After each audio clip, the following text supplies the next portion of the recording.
মেয়েদের জীবন বড়ই বিচিত্র। একদিন নিজের বাড়িতেই নিজেকে অতিথি হয়ে যেতে হয়। বাবা মার রাজকন্যা বিয়ে হয়ে আসলে যেন নিজের বাড়ি আসলেই অতিথির মতোই হয়। আসসালামু আলাইকুম। আজকে আপনাদের সাথে আছি আমি শেখ সাদিয়া।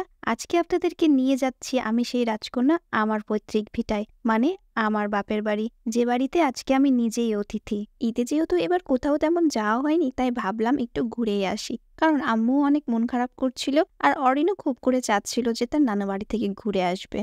আমি আমার নানু বাড়ি যাচ্ছি, তাই আমি খুব খুশি। যেহেতু আমার শ্বশুর শাশুড়ি কেউ বেঁচে নেই, তাই শ্বশুরবাড়িতেও যাওয়া হয় নাই এবার ঈদে। যাওয়ার জায়গা বলতে এখন এই একটা জায়গায় আছে। তাই আর দেরি না করে আমরা বের হয়ে পড়লাম অরিনকে নিয়ে। আমার হাজবেন্ড তো প্রথমে একটু না না করছিল, কারণ শ্বশুরবাড়ি যেতে সে খুবই শায় ফিল করে, কিন্তু আমার তো অনেক ভালো লাগছিল। প্রত্যেকটা মেয়ে তার বাপের বাড়ি যাওয়ার জন্য যেন স্বর্গীয় সুখ লাভ করে। আমি আর অরিন খুব এক্সাইটেড ছিলাম, তাই আমার হাজবেন্ডকে একরকম জোর করে ধরে বেঁধে আমি আর অরিন নিয়ে গেলাম আমার বাপের বাড়িতে।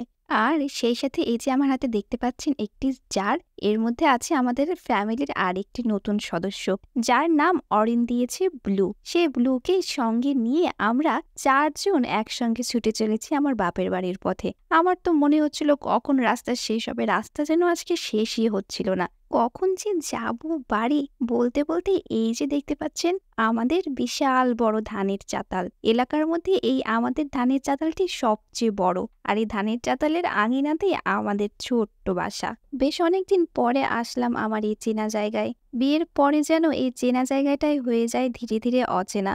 নিজেকে মনে হয় যেন হয়ে এসেছি আমি অতিথি এখানে। আমাদের আসার খবর শুনে মা দরজা খুলে ঠায় দাঁড়িয়েছিল দরজায়, কিন্তু এ কি, আমি তো এ বাড়িতে এসে পাত্তাই পাচ্ছি না। আম্মু অরিনকে পেয়ে অরিনকে নিয়েই চলে গেল একা একা, আমার দিকে ঘুরেও যেন তাকালো না। যাই হোক, বাপের বাড়িতে আসতে পারলে মেয়েদের যেন শান্তি।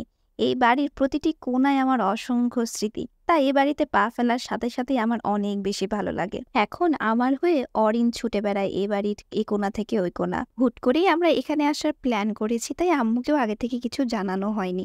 রাস্তার প্রায় মাঝপথে এসে আম্মুকে ফোন করে জানাই যে আমরা আসছি, তাই তাড়াহুড়ো করে সে যত কিছু পেরেছে রান্না করেছে তার জামাইকে খাওয়ানোর জন্য।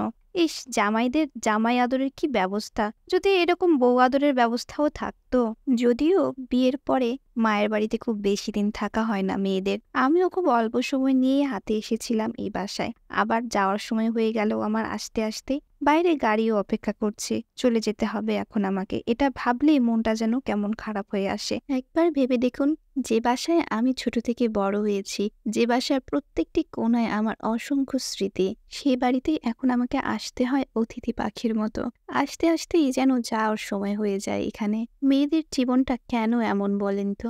যেহেতু আমি একটা মেয়ে, তাই মাকে ছেড়ে যেতে আমার খুব বেশি কষ্ট হয়। বাড়িটা যেমন ফাঁকা হয়ে যায়, মার বুকটাও তেমন ফাঁকা করে দিয়ে চলে যেতে হয় আমাকে। অন্যদিকে আমার শ্বশুর শাশুড়িও বেঁচে নেই। তারা বেঁচে থাকলে আমাদের জীবনটা আরো সহজ হতো। তারা আজ থাকলে হয়তোবা আমাদের জীবনটা আরো সুন্দর, আরো আনন্দমুখর হয়ে উঠতো।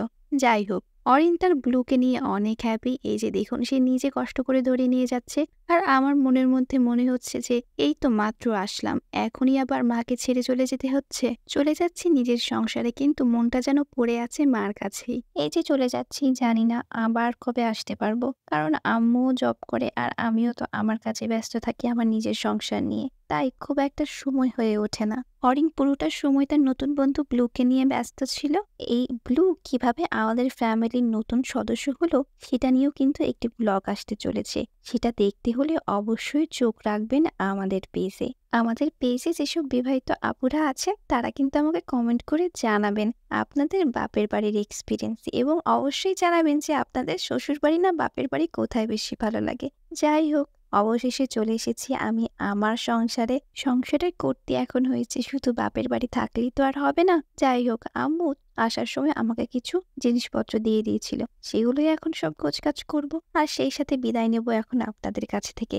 আবারও দেখা হবে পরবর্তী ব্লগে। আল্লাহ হাফেজ।